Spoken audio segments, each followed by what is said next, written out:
Greetings, brothers and sisters. I'm Professor Spira, and wanted to do a video talking about why I fast on Thanksgiving.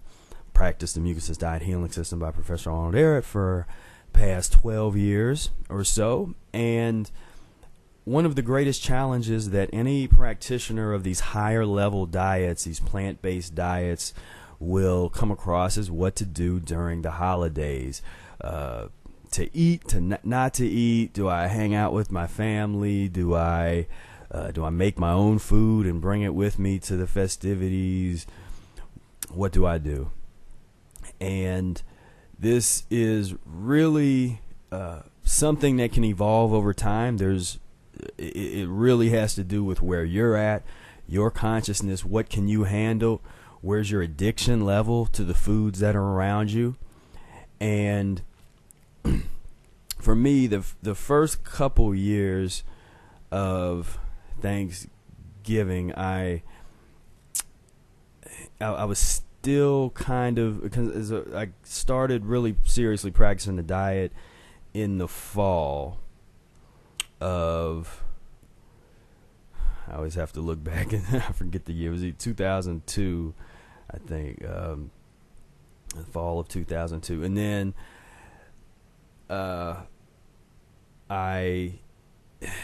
it was this push and pull between, do I go, and kind of it's this family thing and hang out, and at the same time it's sometimes hard to explain why I'm not eating like everybody else. Why am I not having turkey? Why am I not eating this bread over here? Why am I not doing these things?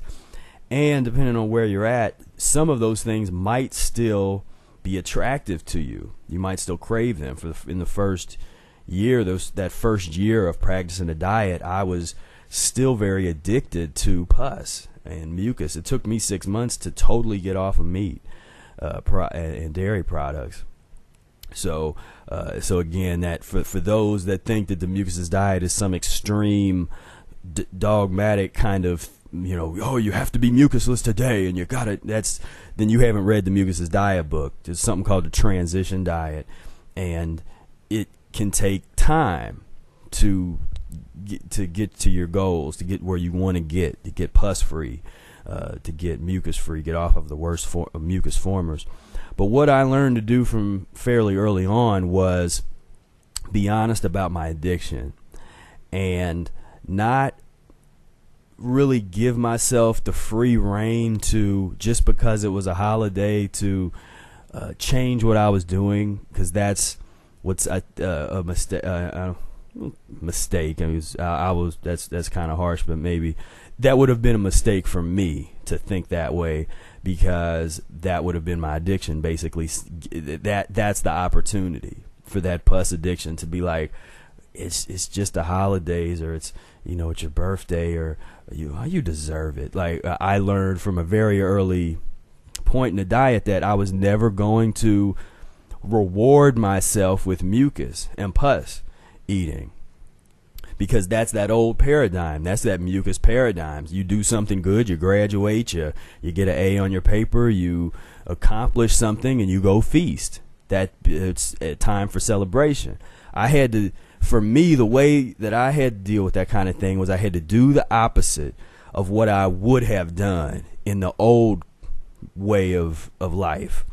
So I started to fast on holidays. And, Thanksgiving is one that I have a certain passion against it because of its history. I'm somebody that I'm passionate about history, and when I started to study the true history of so-called Thanksgiving, I was I was mad, offended. This was years ago, but when I really started to see how deceitful educators have been and the society has been about this concept of a Thanksgiving, and everything that was kind of surrounding it, and then the commercialization of it. We have just been deceived to no ends. I was, I was quite angry, and the question then comes, well, what do you do about it? Well, you can moan and and kind of be mad, or you can go participate but talk mess about it and bring everybody around you down, where you're like, well, this Thanksgiving ain't, blah, blah, blah. Or for me, it was just about, well, I'm just gonna fast, because for me there's nothing else more revolutionary than the act of fasting, especially when everybody else is doing the exact opposite. I mean, you're basically, here's society, and you just go right against that grain. You're just right the total opposite direction. And for me, that is the way, that's our march on Washington. I mean, that's our revolution, our movement, our anything like that. For those of you that have that kind of spirit, a lot of the people that practice the mucusless diet have that kind of revolutionary spirit. We're not satisfied with the way things are. We know something out there is wrong. What do we do about it? And there's a realization that you come to that the only thing that you can control within your realm and your world at any given moment is what you choose to put into your body. And if you can begin to harness that energy and be able to master that process, clean yourself up, and the cleaner you get, the easier it gets to do that. But to make that a priority, to clean yourself up to the point where now when people all around you are doing these things that I no longer find to be righteous, the killing animals. I mean, once I wasn't that long being into the mucusless diet where that consciousness kicked in, where and when I was trying to get off of meat, started watching like the slaughterhouse videos, and that's sort of a level a lot of people go through, where once you start waking up, then it's like, wow, what have I been doing? Then there's some people, of course, that come from the other direction. If you're an ethical vegan, and then later on, hopefully you start getting into the health side, because you can be vegan and eating like Oreo cookies, and you can be eating a lot of mess and call yourself a vegan. So that's why for me it's about that, the mucusless aspirations, practicing the mucusless diet. We always use the word practicing. A lot of people, other people in these other realms don't use that word enough, because what they really do is practice. See, the word practice, if you look at it, what do you do when you practice a sport or an instrument? You practice basketball, football, or you practice a trombone or piano. For a temporary period of time, you're focused all of your attention on improving yourself within the realm of that activity. And you don't necessarily, there's some people that would like to get to the point where they can play music for 18 hours a day nonstop. John Coltrane could play almost his entire waking hours. Whenever he wasn't eating, he could be playing, and the times that he did fast, it revolved around creating music. So he was always in this musical space, and there's a transcendence that goes along with that, to be an artist and to have this unending ability to stay with your art, and that kind of energy to do that is something that a lot of people desire to have. That's where the hard work comes in, and the practice. So when we say you practice a mucusless diet, that includes the entire system. That doesn't mean that, well, I'm mucusless and then like I'm going to be mucusless for the rest of my life. I don't know anybody that's been able to do that. To read the book and then, I'm going to skip over the transition and now I am mucusless. Like I am mucus. No, you practice a mucusless diet. You can go weeks, you can go months being mucusless. Then you take a step back, you have a couple mucus lean meals. You have a week of eating some mucus lean stuff. The cooked mucus free, nuts and raisins, mucus lean, whatever. Sometimes you might take a step back and end up in some processed vegan foods, but it's all within the context of the transition. And when you get those opportunities to fast, when you get those opportunities to be totally mucusless, you try to get as much out of it as you can. And that is somebody practicing the mucusless diet. You see the difference, because a lot of people practice fruitarianism, but they practice fruitarianism, but they call themselves a fruitarian. But they still go back and eat vegetables. They fall off the wagon and eat some stuff, and then they either feel like they failed, like, well, I tried being a fruitarian and it didn't work. Why don't you practice fruitarianism? I mean, if that's a goal of yours, but if that's the case, then you're practicing the mucusless diet. And to me, the focus on the mucuslessness side of things sort of puts everything else into perspective. It gives it that foundation that you need to really take things to a certain level. And because a lot of that it gets into semantics, it gets into definitions and all these different words and self-identification, because people like to identify with, well, I'm this, or I do this. So they kind of identify themselves through their activities and through what they do. I mean, we all do that to a certain extent, even when we act like we don't. But so the point is, for me, on Thanksgiving in particular, there was two things that got me in the mode of always fasting. Where one, I'm very much angered by the history. I'm the history of imperialism and the atrocities with the Native Americans and Africans, and just all of these things that are associated with the United States of America. And one of and it's that deception that gets on my nerves. See, there's other countries I know of, I won't name a bunch of them, but that have done things historically or have had a certain kind of overview, especially if they were empires, but they at least had this attitude of being open about feeling superior. We're like, well, we're superior, so we, and I kind of respect that more versus having these ideas of freedom and things, and it not being true. Just from a historical basis, and creating these sort of holier than thou, puritanical kind of narratives, to kind of make everybody feel good. And so I don't know, it's something that just bothers me. But so that's the one hand is the whole history kind of thing. And then the other hand is just my own addiction and how badly I used to eat on holidays, and especially Thanksgiving. I mean, Thanksgiving and Christmas, I would go for it. I would go nuts and eat so much more than any human should ever eat in 1 month. I eat in one meal.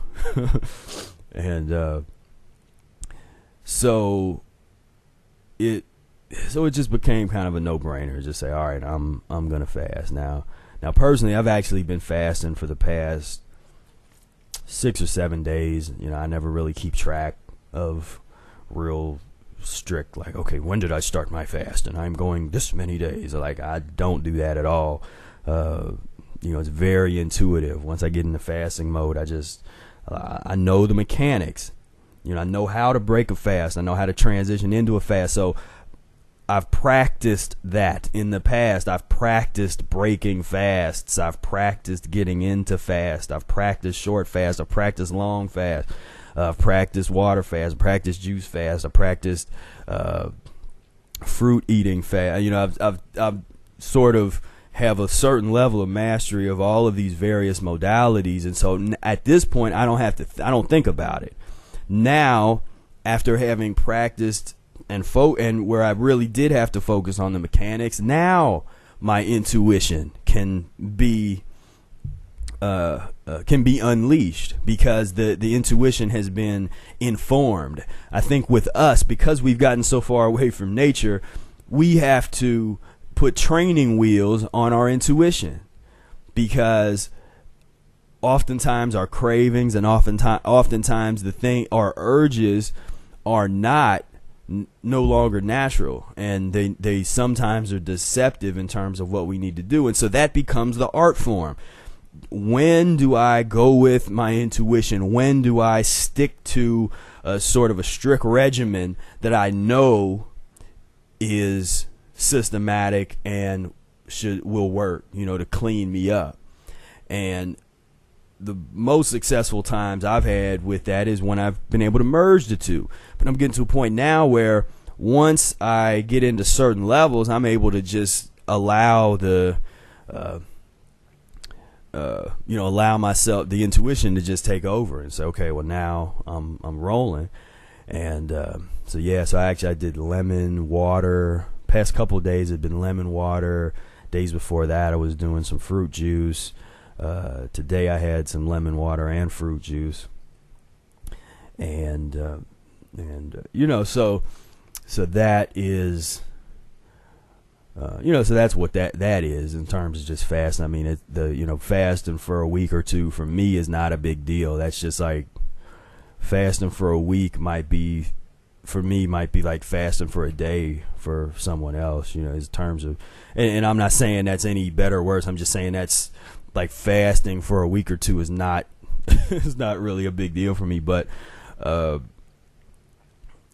it is, but it's still a great experience. It's always an experience, and depending on what I'm going through physiologically, there's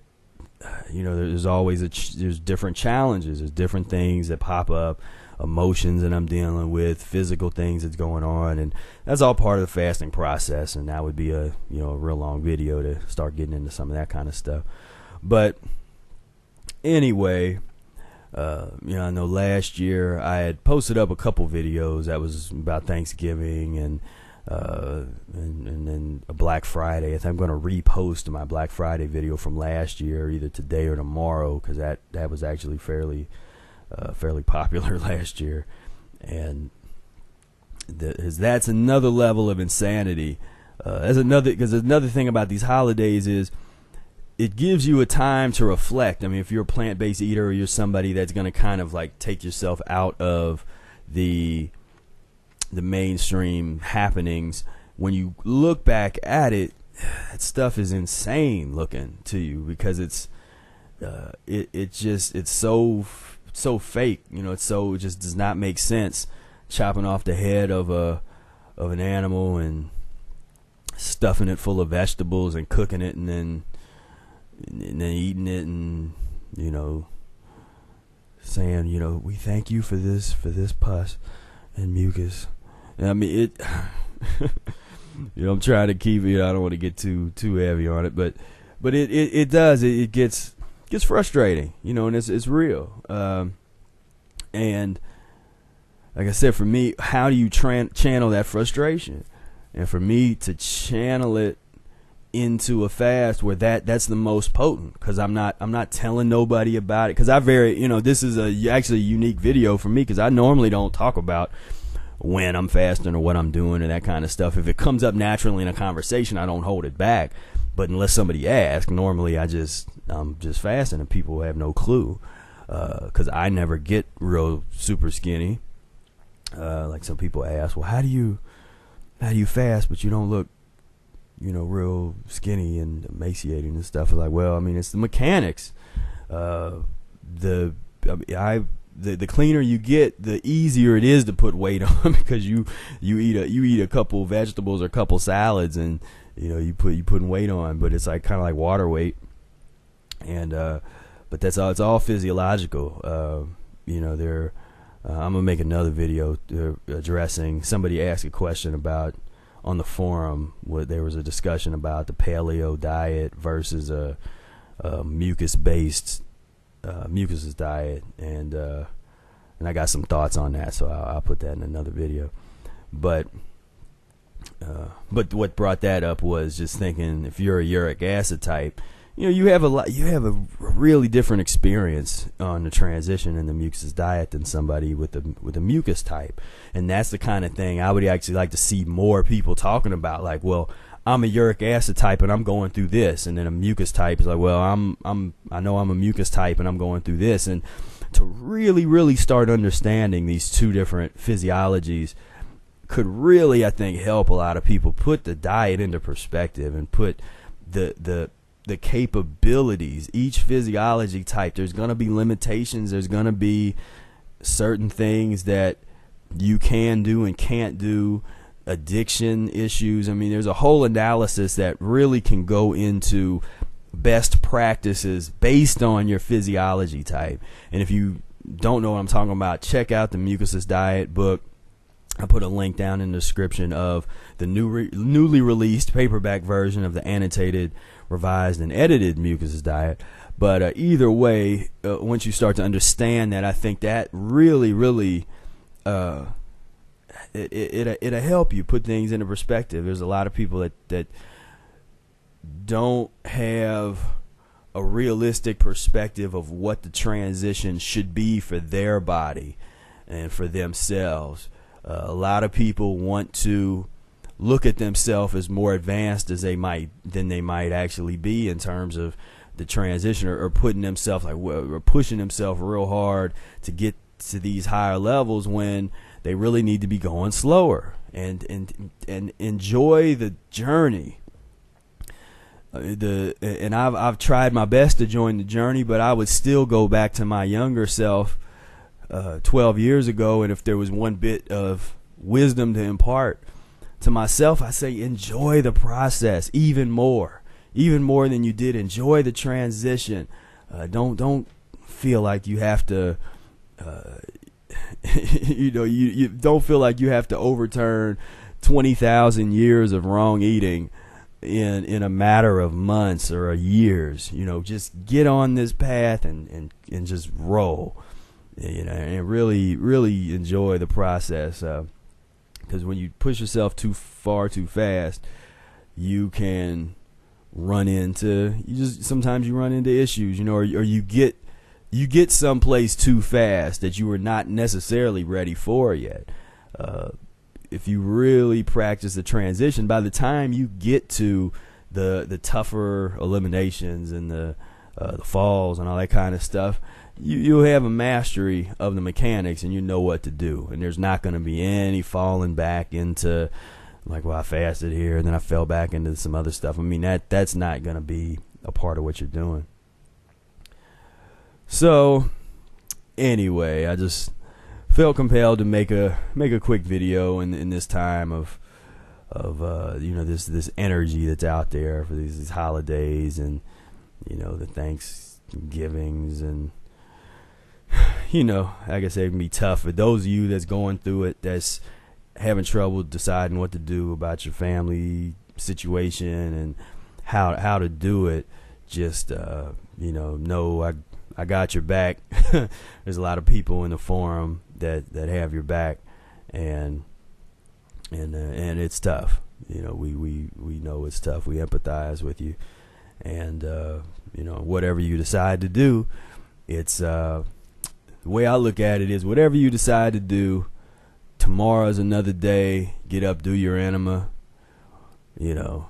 jump back on the wagon, because there will be some of y'all that would go into it with the best intentions. Okay, well, I'm gonna go on ahead and just hang with the family. I'm gonna bring my food. I'm gonna bring a salad. I'm gonna bring something mucusless, and then you fall off the wagon and you eat some bread, or you eat some.